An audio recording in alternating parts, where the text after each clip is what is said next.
വെച്ച് വന്നിട്ടുണ്ട്. വൺ പീസിൽ 3 ടൈപ്പ് ഹാക്കികളാണുള്ളത്. ആർമഡ് ഹാക്കി, പിന്നെ ഒബ്സർവേഷൻ ഹാക്കി, അതേപോലെ കോങ്കർ ഹാക്കി. ഈ 3 ഹാക്കികളാണുള്ളത്. അതേപോലെ തന്നെ വൺ പീസിൽ ഏറ്റവും എരമനായിട്ടുള്ള ഹാക്കിയാണ് ആർമേൻ്റെ ഹാക്കി.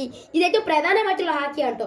ഇത് നമ്മുടെ കൈമ്പോൾ ഒരു ബ്ലാക്ക് ഷീൽഡ് കൊണ്ട് നമുക്ക് കവർ ചെയ്യുന്നതായിരിക്കും നമ്മുടെ ഹാക്കി. ഇപ്പോൾ ലൂഫി ഉപയോഗിക്കുന്ന ബൗൺസ് ബലി തന്നെ അവൻ്റെ ബോഡി ഫുള്ളായി ഹാക്കി ആവുന്നതായിരിക്കും. അതിൽ അവൻ ഉപയോഗിക്കുന്നത് റെഡ് ഷെയ്ഡാണ്. ഇതുപോലെ പല ആൾക്കാർക്കും പല ഷെയ്ഡായിരിക്കും. പിന്നെ ഇത് നമുക്ക് ലോഗ്യ ഫ്രൂട്ടിമാര ഇത് വെച്ച് അറ്റാക്ക് ചെയ്യാനും പറ്റും. അടുത്താണ് ഒബ്സർവേഷൻ ഹാക്കി. നമ്മൾ എനിമീസിൻ്റെ അറ്റാക്ക് എല്ലാം പ്രെഡിക്റ്റ് ചെയ്ത് നമുക്കത് മുമ്പേ അറിയാനും പറ്റും. വല്ല അറ്റാക്ക് അവിടെ നടക്കാൻ പോകണമെങ്കിൽ നമ്മൾ മുമ്പേ സെൻസ് ചെയ്ത് അതിനനുസരിച്ചുള്ള കാര്യം നമുക്ക് അടുത്ത മൂവ്മെൻറ്റ് നീക്കാനും പറ്റും. നമ്മൾ വല്ല അറ്റാക്ക് ചെയ്യണമെങ്കിൽ നമ്മളിപ്പോൾ ഈ വീഡിയോ കണ്ടോല ഉഞ്ഞു മാറാനും പറ്റുന്നതായിരിക്കും. ഇപ്പോൾ മിക്ക ലൂഫി, കത്താക്കുരി, ഷാങ്സ്, സോർ ഇവരെല്ലാം മെയിനായി ഉപയോഗിക്കുന്ന ഇതാണ്. ഇതിൽ ഏറ്റവും കൂടുതൽ ഒബ്സർവേഷൻ ഹാക്കി മെയിനായി ഉപയോഗിക്കുന്നത് ഷാങ്സ് ആണ്.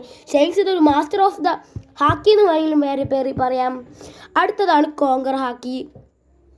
ഇത് ജന്മന കിട്ടുന്ന ഒരു ആക്ടിവിറ്റീസ് ആണ്. ഇത് നമ്മൾ ട്രെയിനിങ് ചെയ്ത് നമ്മുടെ എബിലിറ്റിന്ന് പുറത്ത് കിടക്കണം. ഇതേപോലെ അറിയുന്ന കുറച്ച് ആൾക്കാരാണ് Luffy, Shanks, Zoro, Rayleigh, Kid, Roger, അതേപോലെ കത്താക്കുരിയൊക്കെ മെയിനാണ് കേട്ടോ. പിന്നെ അങ്ങനത്തെ വേറെ ആൾക്കാർ ഇവരൊക്കെയാണ് ഇത് മെയിനായി ഉപയോഗിക്കുന്നത്. ഇതെന്തിനാണ് ഉപയോഗിക്കുന്നത്? ഈ കോങ്കർ ഹാക്കി ഡിഫൻസിനും അതേപോലെ തന്നെ മിക്ക എനിമീസിനും നമുക്ക് അടിയിലേക്ക് വീഴ്ത്താനും പറ്റും.